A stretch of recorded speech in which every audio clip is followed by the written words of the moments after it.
Hi, this is Alessio Aristani, Leading Trader. Hope you're well. In this video, I'm going to share with you the truth about what's really going on in the Middle East right now. In fact, some of the information I'm going to share with you, the media does not even talk about, or perhaps does not want you to know about. Plus, in this video, I'm going to reveal to you why this chart is proof that we're heading for a war and a long drawn-out conflict in the Middle East.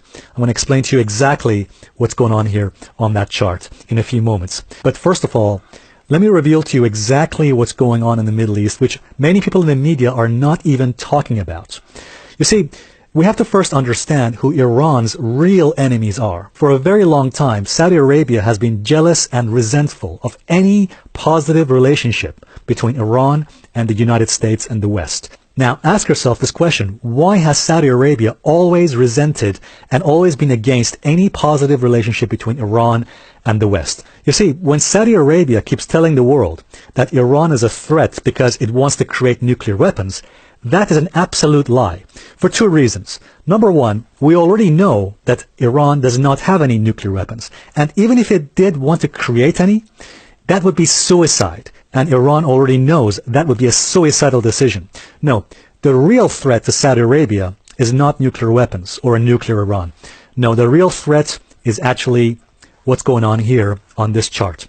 Now, I'm sure it will come as no surprise to you or anyone that the country which has the biggest oil reserve in the world is Saudi Arabia. But you'll notice that Iran is among the top 5. In fact, the number 3 here as the country with the biggest oil reserve. Now, let's take a look at the next chart.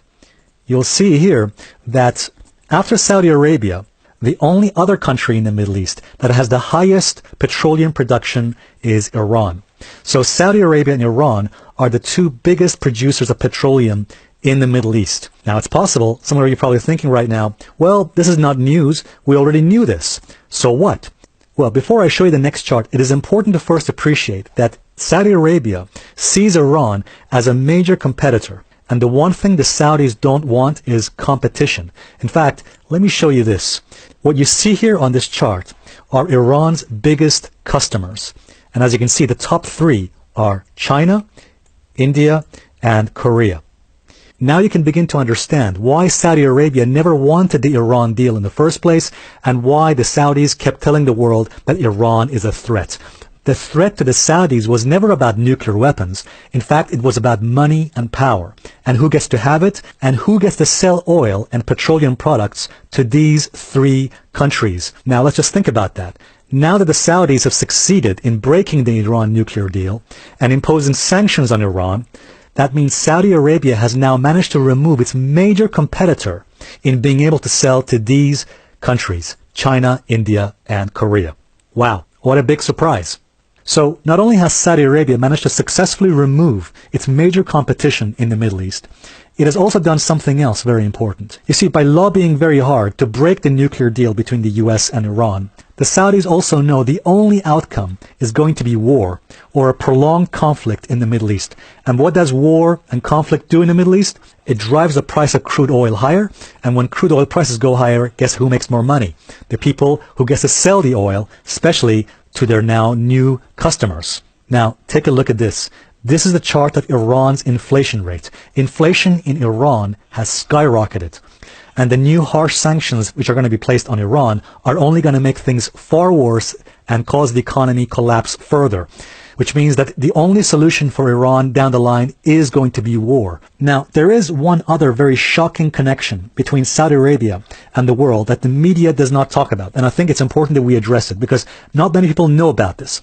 Now, the person you see here is a man that I respect and admire. He is Robert Kiyosaki, which you might recognize. He's the famous author of a book called Rich Dad, Poor Dad, which I recommend everyone should read. He is also a gold and silver investor, and also very interestingly, some years ago he wrote a book with Donald Trump, and the book they wrote together is called Why We Want You to Be Rich.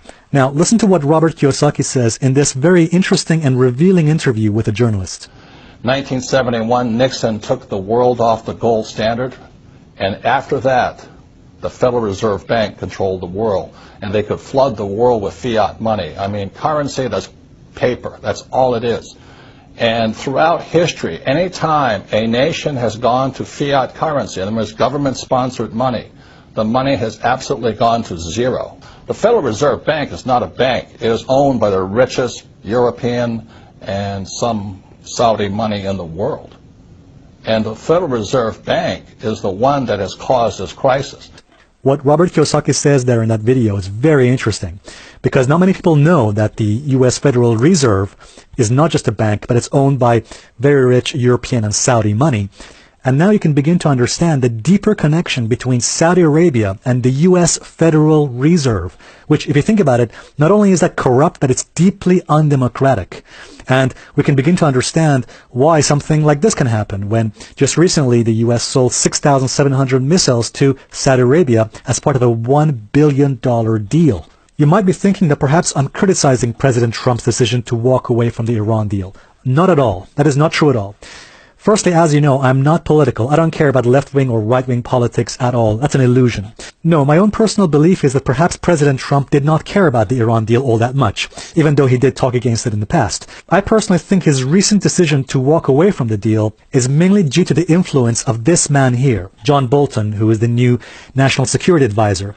As you probably know, John Bolton is a well-known war hawk. He's a warmonger. I think that it was mainly due to the influence of this man here that we walked away from the Iran deal. Let me, you wrote this in 2011 about Saudi Arabia. It's the world's biggest funder of terrorism. Saudi Arabia funnels our petrodollars, our very own money, to fund the terrorists that seek to destroy our people while the Saudis rely on us to protect them. Saudi Arabia makes $1 billion a day, okay? They make $1 billion a day. Saudi Arabia, if it weren't for us, they wouldn't be there. They wouldn't exist.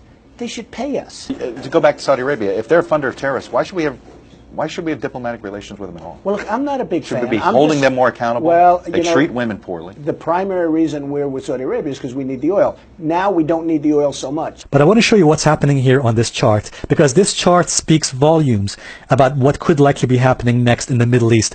And in fact, if anything, I think this chart is telling us that we're heading for a war or massive conflict in the Middle East. This is the chart of Lockheed Martin. Now that name should be familiar to you because that is the company that essentially manufactures and makes military machines in aerospace. In other words, airplanes like this. So Lockheed Martin, let me just show you, in case you're wondering what is the connection between Lockheed Martin and the stock markets. Take a look at this. This is what happened between the year 2001 and 2003, right before the Iraq War started. As you'll see that between that period, the stock markets was in a massive bear market. In fact, if anything, the stock markets were plunging lower. They were in a downward trend. During that same period, look what happened to Lockheed Martin. Now, it should come as no surprise why Lockheed Martin was actually going higher. In fact, it doubled in value during the same period because right over here, right about here, as you can see, this is September 2001 when the 9/11 attacks happened. And you can see immediately after the markets plunged, but look what happened to Lockheed Martin. Their stock prices soared. And as you can see here, throughout the long-term conflict that ended up in the Iraq War, their stock prices continued to go up and up higher. So guys, if there is one stock that can tell us that a war is likely, it is this one, Lockheed Martin. Keep an eye on it. And in fact, you will see just in the last few days, Lockheed Martin stock prices have been rising. We're now above the 200 moving average as a key support level. That's a green line you see there. We're now above that level. And I really hope I'm wrong about this. But if war is likely, then it's a very fair bet that Lockheed Martin prices are likely to rise higher in the next few months and going through the rest of the year. All right, guys, let me know what you think. Do you agree or disagree with what I've just said here? In fact, what is your opinion? And thanks very much for watching, guys. If you found this video to be useful and interesting, please give it a thumbs up. And also, please remember to subscribe to our videos for future updates. Thanks very much.